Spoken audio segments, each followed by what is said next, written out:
que había prometido antes por sus profetas en las Sagradas Escrituras. Romanos 1, 2. Al continuar con nuestro estudio de este versículo, me parece que hay tres asuntos principales que desafían inmediatamente nuestra atención sobre la base de esta declaración relativa a las Escrituras. La primera lo hace de una manera muy general y puedo plantearla en forma de pregunta. El apóstol nos dice aquí que el Dios que ahora había enviado a su Hijo para hacer las cosas necesarias para nuestra salvación, había prometido antes que lo iba a hacer. Eso plantea la pregunta que debemos hacer, con reverencia, por supuesto. ¿Por qué actuó Dios de esta manera? ¿Por qué el retraso? ¿Por qué el largo intervalo entre la caída del hombre en el jardín del Edén y la venida del Hijo de Dios para la redención y la salvación? Porque toda esta historia del Antiguo Testamento, en sus muchas partes y porciones, ya que sabemos muy bien que Dios podría haber hecho estas cosas de una vez e inmediatamente. ¿Qué es lo que gobierna y controla este proceso?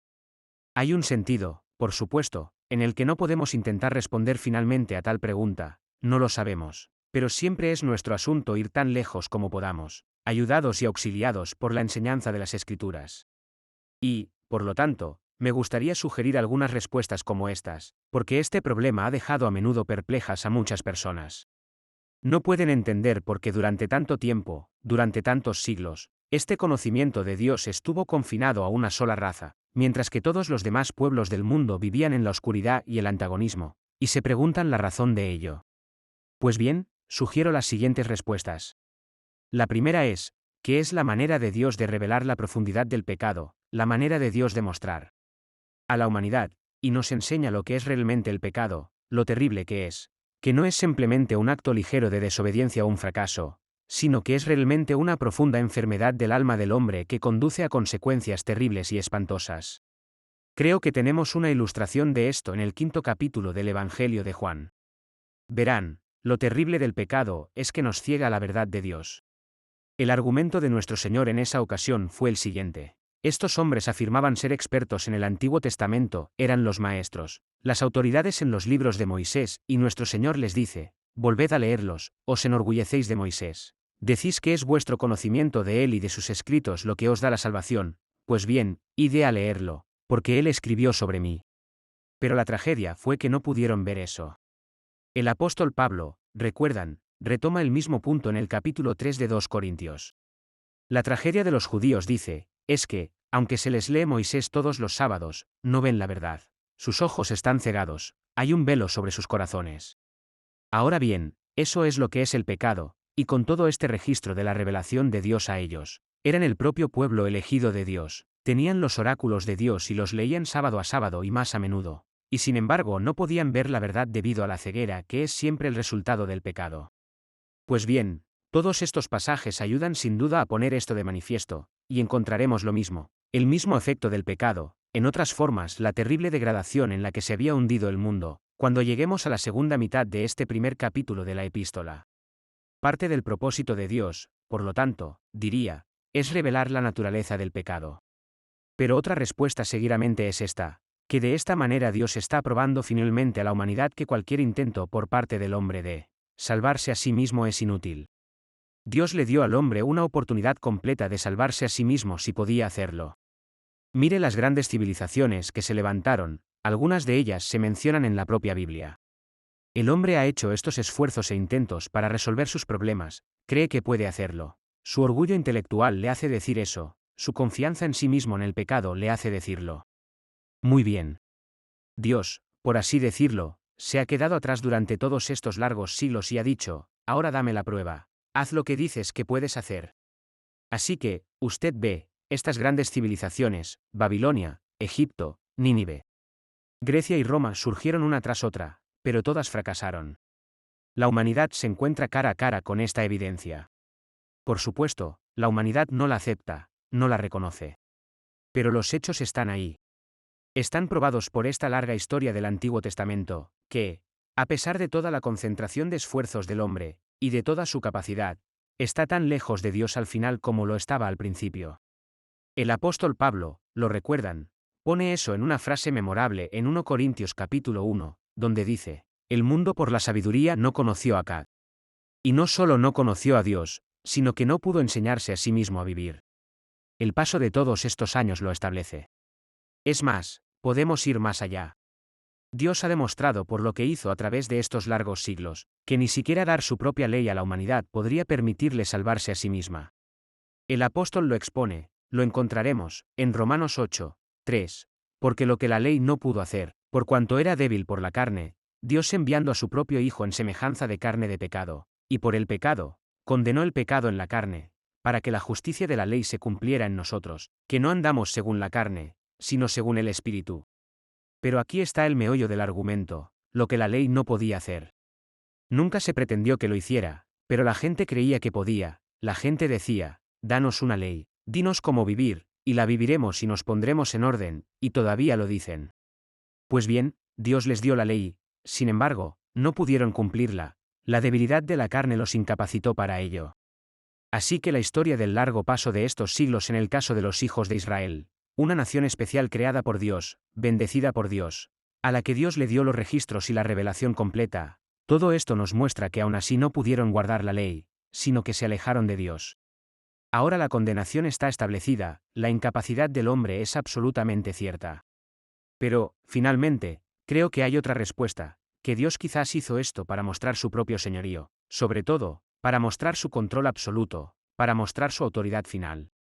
En otras palabras, usted toma la historia del Antiguo Testamento y encontrará que realmente se reduce a esto. Todo puede dividirse en dos secciones, las acciones de Dios y los permisos de Dios. Aquí hay relatos de la tremenda actividad de Dios, cuando Él, por así decirlo, irrumpió en la escena humana e hizo cosas, el diluvio, la destrucción de Sodoma y Gomorra, el cruce del Mar Rojo por Israel, la entrada de Israel en Canaán, las aguas del el Jordán se dividió, y así sucesivamente, los actos poderosos de Dios. Oh, sí, pero hubo largos periodos en los que Dios parecía no hacer nada, y permitía que ocurrieran todo tipo de cosas. La gente decía, ¿dónde está tu Dios? Entonces Dios actuaba, y finalmente actuó en el envío de su Hijo. Así que ya ven, la propia demora, por así decirlo, no deberíamos usar el término, pero desde nuestro punto de vista humano no hay otro mejor. Esta tremenda longitud de tiempo entre la caída del hombre y la venida del Hijo, ha demostrado y establecido todas estas cosas. No estoy en absoluto seguro en mi propia mente sino de que, finalmente, el propósito último de esta larga espera, este gran intervalo, era que la boca del diablo pudiera ser silenciada, el diablo, el gran antagonista de Dios, que siempre está listo para sugerir que Dios está tratando injustamente con la humanidad. Dios ha dado a la humanidad la plena oportunidad de salvarse, de ponerse en orden a sí misma y a su mundo, de emanciparse. Ha bendecido a los hombres a pesar de su pecado. Eligió un pueblo, le dio una ley, pero no pudo cumplirla. Permitió que se hicieran todos esos esfuerzos y esos empeños, y todos quedaron en nada. El diablo está silenciado, y Dios es justo, y no hay una palabra que pueda decirse contra él, su ordenamiento de la vida del mundo, o de su gran salvación. He aquí, pues, uno de los temas que me pareció necesario retomar a la luz de esta declaración. Pero pasemos a otra cuestión. ¿Por qué creen que el apóstol insinuó esta declaración? Siempre lo hace. Ya he echado un vistazo a esto de pasada, pero permítanme mostrárselo con más detalle todavía. Incluso aquí, en la introducción, cuando realmente se preocupa por apresurarse a su gran declaración, que es el Evangelio de Dios acerca de su Hijo, a quien va a describir, incluso antes de decir eso, debe decir, que había prometido antes por medio de sus siervos los profetas en las Santas Escrituras. ¿Por qué sentía constantemente que debía hacer eso? Hace lo mismo en el capítulo 3, 20, donde está exponiendo su gran argumento sobre la justificación por la fe. Por lo tanto, por las obras de la ley ninguna persona será justificada ante él, porque por la ley es el conocimiento del pecado. Pero ahora la justicia de Dios sin la ley se manifiesta, siendo atestiguada por la ley y los profetas. La justicia de Dios que es por la fe de Jesucristo. Observen cómo lo desliza de nuevo.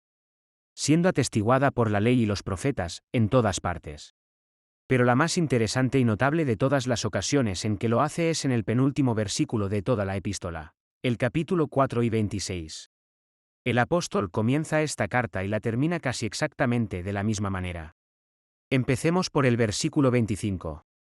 Aquí está su bendición, ahora bien, al que tiene el poder de estableceros según mi evangelio, y la predicación de Jesucristo, según la revelación del misterio, que se mantuvo en secreto desde el principio del mundo, pero que ahora se ha manifestado, y por las escrituras de los profetas, según el mandamiento del Dios eterno, dado a conocer a todas las naciones para la obediencia de la fe, a Dios único y sabio, sea la gloria por Jesucristo para siempre.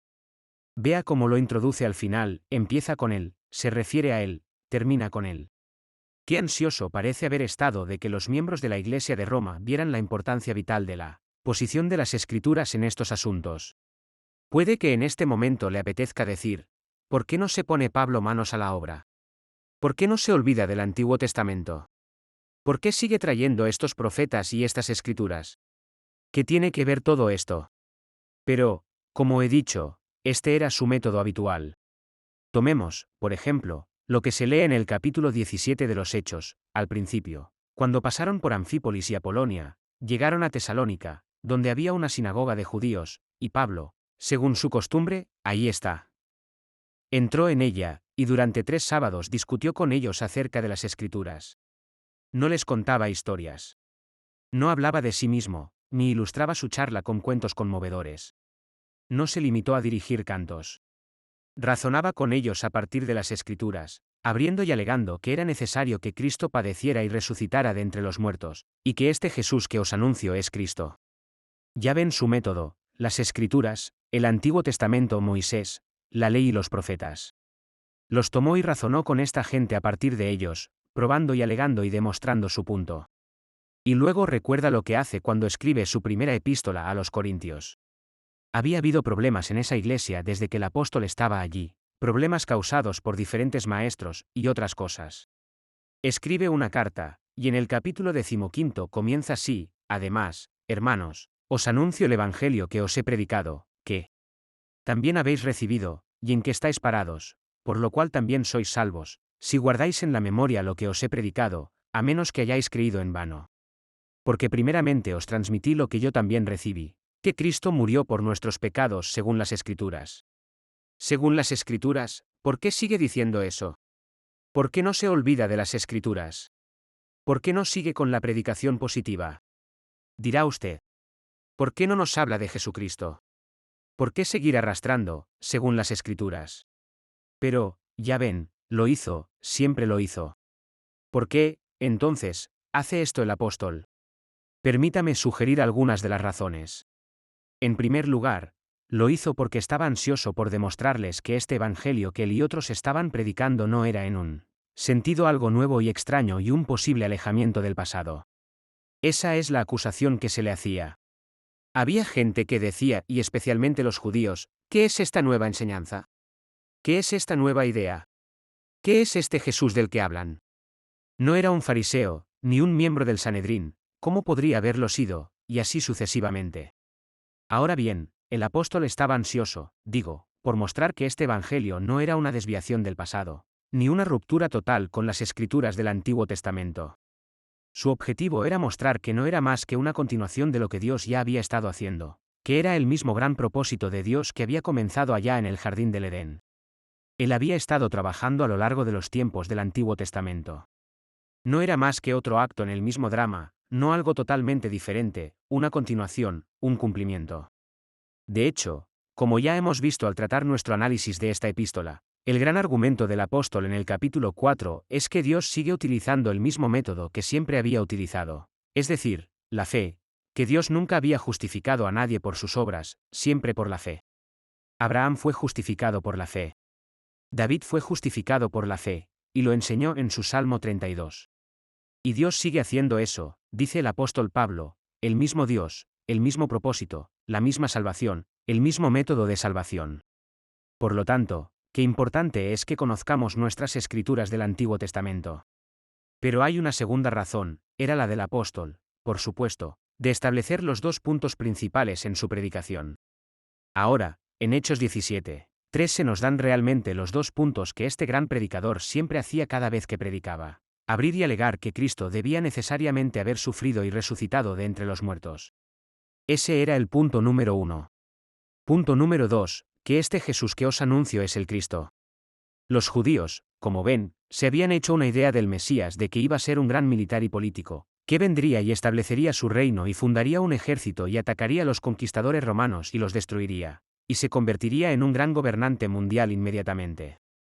Sus ideas eran materialistas, mercenarias, pensaban puramente en esos términos, de forma nacionalista. Y para ellos, la idea de que este carpintero de Nazaret, que fue crucificado en la debilidad, pudiera concebir ser el Mesías era un sinsentido inconfesable. Era un obstáculo. Por lo tanto, lo primero que tuvo que hacer el apóstol, cuando predicó a los judíos, fue demostrarles a partir de sus propias escrituras que el Mesías debía necesariamente sufrir y mostrar que las escrituras del Antiguo Testamento siempre habían enseñado que el Mesías sería un siervo sufriente, uno que iba a ser rechazado y condenado a muerte. Él debe necesariamente sufrir, ser puesto a la muerte, y resucitar de entre los muertos. Si Pablo no podía establecer eso, ¿cómo podría convencerlos? Así que comenzó con eso, y los llevó a través de estas escrituras, mostrando cómo habían profetizado que el Mesías sufriría de esa manera, sufriendo incluso la propia muerte. Por supuesto, una vez que hubo establecido que esa era la enseñanza de las escrituras, el segundo paso siguió lógica e inevitablemente, este Jesús que os anunciamos es el Mesías. Y entonces Pablo demostró cómo, este Jesús, cumplió todas estas profecías detalladas relativas a él, y dijo, en efecto, ahí está su evidencia de sus propias escrituras.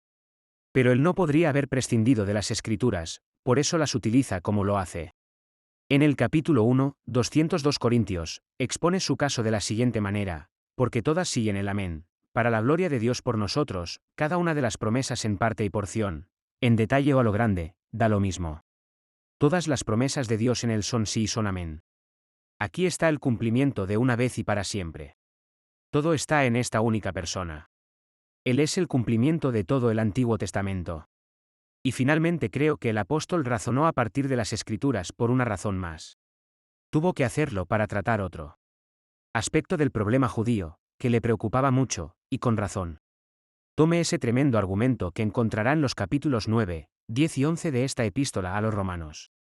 En el capítulo 8, Pablo ha estado hablando a los cristianos romanos de las maravillosas promesas de Dios, de que no tienen que preocuparse, de que hay todas estas grandes promesas de Dios detrás y alrededor de ellos.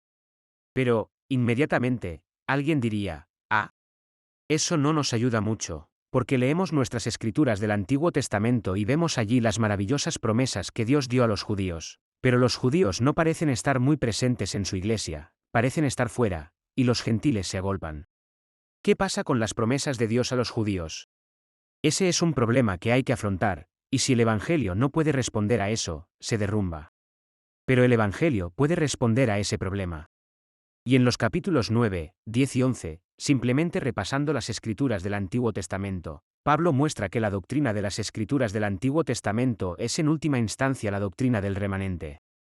No todos los que son de Israel son de la carne. Hay un Israel de la carne y un Israel según el Espíritu.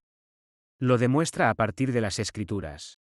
De modo que lo que ocurre, dice, lejos de ser una negación de las escrituras es un cumplimiento de las mismas.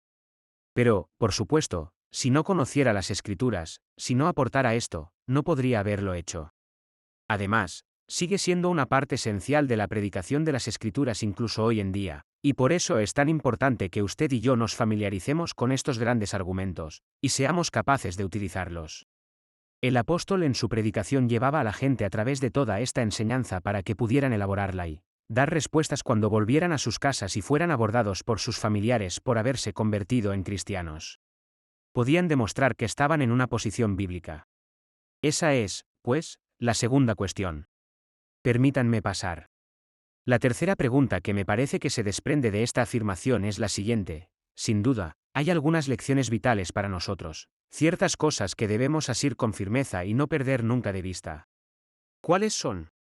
Bueno, aquí está la primera. La Biblia es completa.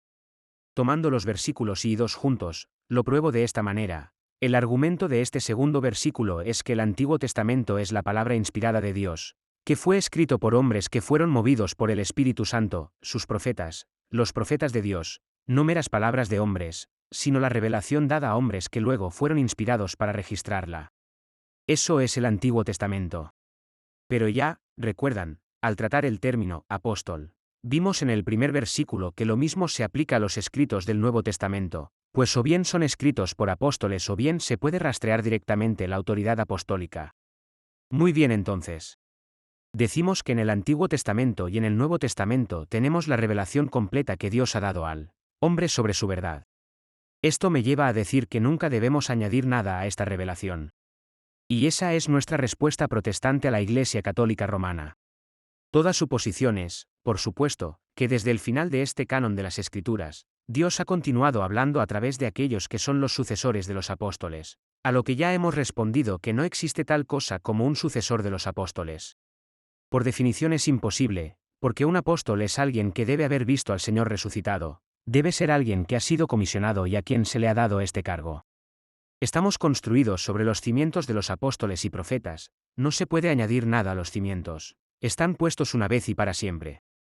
Se construye sobre él, nunca se le añade nada. No hay ninguna revelación nueva. Así que, por lo tanto, no adoramos a la Virgen María, no creemos en la concepción inmaculada, no hay ninguna palabra al respecto aquí en este libro. Los católicos romanos están de acuerdo en eso, por supuesto. O sí, dicen, esto ha sido. Nosotros respondemos que no hay ninguna revelación posterior. La Biblia está completa, Antiguo Testamento, Nuevo Testamento, dada por Dios. Y eso es todo, no hay nada más. Por lo tanto, todo lo que pretende ser revelación debe ser probado por esto. Así que rechazamos la doctrina de la Inmaculada Concepción, rechazamos la doctrina, igualmente, de la Asunción de la Virgen, y todas estas otras cosas diversas para las que la Iglesia romana reclama autoridad divina y única. Es una violación de la enseñanza de las Escrituras sobre sí misma. No puede haber ninguna adición a ella. El Señor mismo prometió a los apóstoles que les revelaría más verdades a través del Espíritu Santo. Así lo hizo, y eso es lo que tenemos en el Nuevo Testamento, después de los 4 Evangelios, y eso completa la revelación. Pero permítame pasar a un segundo punto. La Biblia, por tanto, tiene autoridad. Es la única autoridad. Es nuestra única regla y norma, y debemos acatar sus enseñanzas en todos los aspectos. Mi mensaje debe provenir siempre de la Biblia, y de ninguna otra parte. Además, mis métodos también deben provenir de este libro. Toda mi actividad en las cosas de Dios debe estar determinada por el mensaje y el método bíblicos. Y como ya he dicho, no debo creer en nada a menos que esté claramente establecido en las Escrituras o que pueda deducirse en última instancia de las mismas. Y si no se aplica ninguna de las dos cosas, debo rechazarla por no formar parte de la verdad de Dios. No tengo más autoridad que esta. La escrita es mi autoridad y nunca debo salirme de ella. Nunca debo añadirle nada, nunca debo quitarle nada. Esta es toda la revelación de Dios al hombre, y es la única. El tercer punto es este: la Biblia es un solo libro. Aunque esté formada por el Antiguo Testamento y el Nuevo Testamento, solo es un libro. Odio la idea de que es una biblioteca de libros. Por supuesto que no lo es. Es un solo libro. Ni siquiera son 2 libros. El Antiguo y el Nuevo Testamento son uno. Es la misma verdad fundamental sobre el Dios Salvador y su gran propósito. Nuevo son partes de lo mismo. Ahora el punto número 4. El Antiguo Testamento es, por tanto, obviamente esencial. No podemos prescindir del Antiguo Testamento porque somos cristianos y porque vivimos en lo que llamamos la dispensación del Nuevo Testamento. Hubo ciertos herejes en la iglesia primitiva que pensaron que podían hacerlo, dijeron, por supuesto, no necesitamos el Antiguo Testamento, esa era la religión de los judíos. Eso es un completo malentendido. Es absolutamente falso según esta enseñanza. Nosotros, como cristianos, necesitamos el Antiguo Testamento hoy tanto como siempre, debido a esta unidad, y por las cosas que van a seguir. ¿Estamos todos muy contentos con eso? ¿Lee usted su Antiguo Testamento cada año con regularidad? ¿Cómo hace con su Nuevo Testamento? ¿Revisa su Antiguo Testamento al menos una vez al año? Debería hacerlo. ¿Y cómo lee su Antiguo Testamento? Encuentro a ciertas personas cristianas que solo utilizan su Antiguo Testamento como ellos dicen, devocionalmente, leen los Salmos, y tal vez la oración ocasional de un hombre piadoso, o un poco de historia, lo utilizan devocionalmente. No tienen derecho a limitarlo a un uso devocional. La verdad de Dios se revela allí y necesitamos esa revelación. Debemos leerlo de la misma manera que leemos el Nuevo Testamento. Debemos darnos cuenta de que es una parte de la revelación exactamente igual. Pero llego ahora, en mi quinto punto, a algo que es aún más importante. Nuestra interpretación del Nuevo Testamento nunca debe contradecir la enseñanza del Antiguo Testamento. Esto es realmente grave. Este intento de poner una cuña entre ambos ha conducido a menudo al error. Permítanme repetir mi principio: Nunca debemos interpretar el Nuevo Testamento de tal manera o forma que lo ponga en contradicción con el Antiguo Testamento. Permítanme tomar un ejemplo más, el más importante de todos. Tome la doctrina de la expiación, la muerte de nuestro Señor y Salvador Jesucristo. Ahora encontrarán que es muy popular hoy en día decir, por supuesto que no se puede definir la muerte de nuestro Señor. Y en cuanto a esta idea de sustitución y de castigo, nosotros, como cristianos, no podemos aceptarla. Como cristianos sabemos que Dios es un Dios de amor, y estas ideas de justicia y demás son bastante remotas. Ese tipo de cosas se encuentran en el Antiguo Testamento, pero el Antiguo Testamento es el Antiguo Testamento, y era la religión de los judíos, y ellos no habían llegado a esta luz plena. La revelación completa de Dios y de su amor en Cristo aún no se había dado. Entonces preguntamos, ¿de qué dice entonces que trata la cruz? ¿Cuál es su idea al respecto? Oh, bien, dicen, es solo esto. Es Dios incluso perdonando la crueldad de los hombres que puso a su propio Hijo a la muerte en la cruz. Eso es lo que es, nada más. Dios no estaba haciendo nada allí. Es Dios perdonando el Calvario. Dios perdonando la crueldad y la malignidad de estos ciegos que no reconocieron a su propio Hijo. El Hijo los perdonó y el Padre los perdonó. Esa, dicen, es la enseñanza, el significado de la muerte en la. Pero estoy aquí para afirmar, sobre la base de lo que el apóstol dice aquí sobre el Antiguo Testamento, que eso es una mentira. No es cierto. Es una interpretación de la muerte que niega la enseñanza del Antiguo Testamento. La enseñanza del Antiguo Testamento se refiere al sacrificio, la ofrenda tiene que hacerse. Sin derramamiento de sangre no hay remisión de pecados. Fue Dios quien hizo morir a su Hijo. Fue Dios quien lo hizo pecado por nosotros, que no conoció pecado, para que fuéramos hechos justicia de Dios en él. Punto. Al castigarlo, se ocupó de nuestros pecados, para poder perdonarnos, para ser justo y justificador del que cree en Jesús. Romanos 3 y 26. Toda la enseñanza del Antiguo Testamento es la expiación, el castigo del pecado. Enseña que la sangre debe ser derramada, y que un sacrificio y una ofrenda deben ser presentados. Y si interpreto la muerte en el Nuevo Testamento aparte de esos términos de sacrificio y expiación, mi interpretación es errónea. ¿Ve usted la importancia de aferrarse al Antiguo Testamento? He transmitido en primer lugar, dice el apóstol, cómo Cristo murió por nuestros pecados según las Escrituras, no esta visión sentimental de su muerte, sino, según las Escrituras. El Cordero de Dios que quita el pecado del mundo, Juan 29. El gran antitipo al que todos los tipos han estado apuntando, aquí está. Aférrese a su Antiguo Testamento, amigo mío, y tenga cuidado de no interpretar el Nuevo en algún punto o en algún aspecto de manera que no muestre que el Nuevo es el cumplimiento del Antiguo. Permítanme, entonces, poner esto como mi siguiente punto, el número 6. El Nuevo Testamento sí cumple con el Antiguo Testamento. Aquí hay un punto práctico muy importante de nuevo. Si no recuerda eso, su visión de la salvación puede muy bien ser una visión falsa, y hay algunas visiones muy falsas de la salvación. Hay personas hoy en día que parecen enseñar y creer que puedes tomar a Cristo como tu Salvador sin tomarlo como tu Señor. Dicen que puedes tomar la justificación sin tomar la santificación.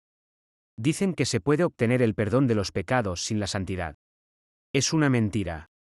El apóstol lo dice así al final del tercer capítulo de esta epístola a los romanos. ¿Acaso anulamos la ley por la fe? Dios no lo permita. Sí, establecemos la ley, y si su visión de la salvación es que ya no está bajo la ley, y que no necesita preocuparse más por ella, que puede vivir como quiera mientras crea en Cristo, y que la salvación es simplemente el perdón, pues bien, nunca la ha entendido. La salvación es algo que cumple la ley, no la anula. Ya le he citado Romanos, lo que la ley no pudo hacer en cuanto a su debilidad por la carne, Dios enviando a su propio Hijo en semejanza de carne de pecado, y a causa del pecado, condenó al pecado en la carne, para que la justicia de la ley se cumpliera en nosotros, que no andamos según la carne, sino según el Espíritu. 8, 3,4. Escuche a Pablo diciéndolo en otro lugar, así pues, como habéis recibido a Cristo Jesús el Señor. Col 2, 6, no puedes recibirlo sino como el Señor. No puedes tomarlo como tu Salvador y decir después que quizás lo tomaré como mi Señor. Él es siempre el Señor. Y usted lo recibe como Señor. Lo nuevo es el cumplimiento de lo viejo. Lo mismo, creo, se aplica a menudo a toda la cuestión del nuevo nacimiento. Hay personas que parecen pensar que los santos del Antiguo Testamento no nacieron de nuevo, pero es completamente antibíblico decir que no lo hicieron. Nosotros, como cristianos, somos la semilla de Abraham, somos hijos de Abraham, e hijos de la fe, y el reino en el que hemos entrado es el antiguo reino en el que Abraham, Isaac y Jacob han estado durante tanto tiempo. Usted ve la importancia de darse cuenta de que el Nuevo Testamento es el cumplimiento del Antiguo. La otra cosa que nos recuerda es esto, y este es mi séptimo punto. Si mantiene su mirada en el Antiguo Testamento siempre, recordará que hay un propósito mundial en la salvación. La salvación es personal, gracias a Dios, pero es mucho más. Dios tiene un propósito para todo el mundo, y lo verá en el capítulo 11 de esta epístola a los romanos. La plenitud de los gentiles, todo Israel. El plan completo. Nunca pierdan de vista eso. El Antiguo Testamento lo enfatiza, al dar una imagen, en los primeros 11 capítulos del Génesis, del mundo en general antes de que Dios hubiera separado a esta única nación. El Antiguo Testamento, siempre lo enfatiza. También hay otras cosas, que ahora me limitaré a dar como epígrafes, y que desarrollaré más adelante. Pero la importancia de mantener la vista en el Antiguo Testamento surge aquí en toda la cuestión del evangelismo, y los avivamientos, y la relación entre ambos. Si se aplica la enseñanza del Antiguo Testamento, nunca se puede tener un evangelismo subjetivo, con lo que quiero decir que el negocio del evangelismo no es solo resolver los problemas de la gente, la psicología hace eso, los cultos hacen eso, muchas cosas hacen eso. Lo que separa al Evangelio de cualquier otra enseñanza es que es principalmente una proclamación de Dios y de nuestra relación con Dios. No de nuestros problemas particulares, sino del mismo problema que nos afecta a todos, que somos pecadores condenados ante un Dios santo y una ley santa. Eso es el evangelismo. Por lo tanto, siempre debe poner el arrepentimiento en primer lugar. El Antiguo Testamento nos lo recuerda constantemente y no se puede. Pero el Antiguo Testamento también hace esto, nos muestra, muy claramente, que la forma en que Dios mantiene viva su causa y su verdad es por medio de los avivamientos. Si usted se abre camino a través del Antiguo Testamento, esto es lo que encontrará. Hubo periodos muertos, sin vida, en los que se podría pensar que todo había llegado a su fin, que los caminos de Dios se habían olvidado. ¿Cómo es que estos periodos muertos dieron paso de repente a algo más? ¿Fue que la gente se reunió y organizó algo? Nunca. Ni en una sola ocasión. Invariablemente sucedió así, que cuando estaban totalmente desesperados y abatidos, y realmente pensaban que el fin había llegado, Dios hizo algo de repente, inesperadamente y de la manera más sorprendente. Es Dios quien reaviva su obra. Usted y yo tendemos a estar ansiosos, demasiado ansiosos, por la obra, ¿no es así? Como aquel pobre hombre, Uza, extendemos la mano para sostener el arca, olvidando que fue golpeado hasta la muerte por intentar hacerlo. Y hay muchas personas hoy en día que parecen pensar que deben hacer algo para salvaguardar la causa de Dios. Mi querido amigo, no necesita preocuparse, Dios revive su obra, pero a su tiempo, a su manera y con la persona o personas que la ha elegido. La historia del Antiguo Testamento es sorprendente en ese sentido. Así que no olvidemos nunca que no hay nada más reconfortante o alentador para el cristiano que estar familiarizado con las escrituras del Antiguo Testamento. Pablo, como ven, lo dice así en esta misma epístola, en el capítulo 15, versículo 4, porque todo lo que se ha escrito antes, se ha escrito para nuestro aprendizaje, para que por la paciencia y el consuelo de las escrituras tengamos esperanza. ¿Hay alguien deprimido y desanimado? Vuelva a sus escrituras del Antiguo Testamento, léalas, estúdielas, léalas de memoria. Vea el método de Dios. Nada nos anima tanto y nos enseña tanto a ejercitar la paciencia como el Antiguo Testamento. Todo el 11º capítulo de Hebreos se utiliza de esa manera, ¿lo recuerdan? Por lo tanto, mi último punto es este. Usted y yo debemos aprender a someternos total y absolutamente a los caminos de Dios y no cuestionarlos nunca. Soy un predicador, dice Pablo, de maravillosas buenas noticias. Ah, sí, pero Dios había dicho antes que iba a suceder y que iba a venir, pero pasaron todos los siglos y nada parecía suceder. ¿Cuál es la lección? Solo esto, ponte a ti mismo, y a todo lo que te preocupa, enteramente en manos de Dios. Sus caminos pueden parecer extraños. Recuerda que Él nos dice a través de Isaías, como los cielos son más altos que la tierra, así mis caminos son más altos que vuestros caminos, y mis pensamientos más que vuestros pensamientos. Ponga su caso en sus manos. ¿Es un problema personal en su vida? Déjelo ahí. ¿Está preocupado por la conversión de algún ser querido? Lleva años rezando y parece que no ocurre nada, y está a punto de rendirse, y dice, ¿de qué sirve?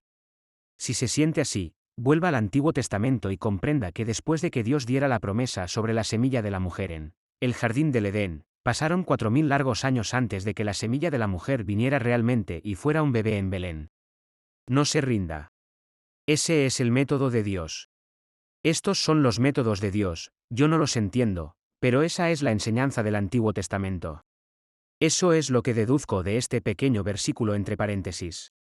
¿O está usted preocupado por el estado de la Iglesia, la disminución de las congregaciones, la situación del mundo, el poderío del mundo, la organización del mundo y todas estas cosas? O, yo digo, regrese al Antiguo Testamento y agarre el consuelo y la consolación de las Escrituras. ¿O está usted preocupado por algo que ha sucedido en el mundo de hoy? Entonces póngalo en el contexto del Antiguo Testamento. Nunca me preocupó ni un segundo un hombre como Hitler, me bastó con leer el Salmo 37, y allí leí que un hombre como él se extendía como un laurel verde, una especie de coloso que recorría toda la tierra. Pero seguí leyendo y me enteré de que llegó un día en que un hombre quiso ir a verlo y hablar con él, y no pudo encontrarlo. Lo buscó por todas partes, no pudo encontrar ningún rastro de él, se había desvanecido. ¿Por qué? Dios había soplado sobre él. Y el Antiguo Testamento está lleno de ejemplos así. A la luz, pues, de todo eso, ¿qué podemos decir? No tengo nada que decir sino esto, o la profundidad de las riquezas tanto de la sabiduría como del conocimiento de Dios. Cuán inescrutables son sus juicios, y sus caminos más allá de ser descubiertos. Parece que duerme durante siglos, pero sigue ahí, sus caminos son inabarcables. Porque, ¿quién ha conocido la mente del Señor para instruirlo? ¿O quién le ha dado primero y le será recompensado de nuevo? Porque de Él y por Él y para Él son todas las cosas, a Él, y solo a Él, sea la gloria por los siglos. Amén.